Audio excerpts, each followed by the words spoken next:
sabem, dia 7 de setembro é o dia da independência do Brasil. Mas por que essa data é tão importante? Vamos entender a história do começo para saber por que o Brasil precisava ficar independente de Portugal. Tudo começou com a chegada da família real ao Brasil em 1808. E com isso começou a se apresentar uma nova condição econômica, pois ocorreu a abertura dos portos e o Brasil deixou de ser colônia, atendendo assim os interesses da elite agrária brasileira. Mas Portugal não gostou nada disso, queriam que o Brasil voltasse a ser uma colônia e exigiam que Dom João VI retornasse a Portugal. Dom João saiu do Brasil em 1821 e nomeou seu filho Dom Pedro I como príncipe regente do Brasil. Durante um tempo, Dom Pedro seguiu ordens de Portugal, mas acabou percebendo que as leis vindas de lá pretendiam transformar o Brasil novamente em uma simples colônia. Então, pouco depois que assumiu, Dom Pedro passou a tomar medidas em favor da população e começou a ganhar prestígio.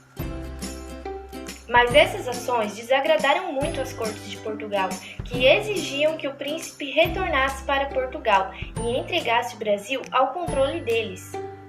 No Brasil, os defensores da independência iniciaram uma campanha, pedindo que o príncipe regente permanecesse em nossa terra.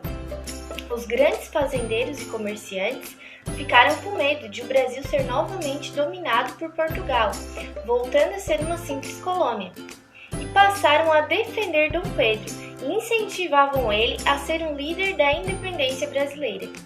No dia 9 de janeiro de 1822, Dom Pedro recebeu um abaixo-assinado pedindo que ficasse.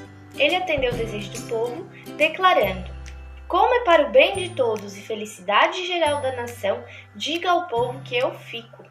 Dom Pedro reafirmou sua permanência no cenário político brasileiro e atendeu os interesses dos ricos fazendeiros. E esse dia passou a ser conhecido em nossa história como o Dia do Fico. Finalmente a independência. Dom Pedro decretou que nenhuma ordem vinda de Portugal poderia ser seguida sem que ele autorizasse primeiro. E isso e muitas outras coisas tornaram a relação dele com as cortes portuguesas insustentável, muito ruim. E com isso, então eles enviaram um documento para o Brasil ameaçando uma invasão militar caso ele não voltasse para Portugal. Quando soube desse documento, Dom Pedro fez uma declaração oficial, afirmando assim o seu acordo com os brasileiros. Declarou a independência do país no dia 7 de setembro de 1822, às margens do rio Ipiranga, em São Paulo. Dom Pedro tornou-se o primeiro imperador do Brasil, com o título de Dom Pedro I. O Brasil então passou a ser uma monarquia, que é uma forma de governo onde um rei ou imperador é que lidera.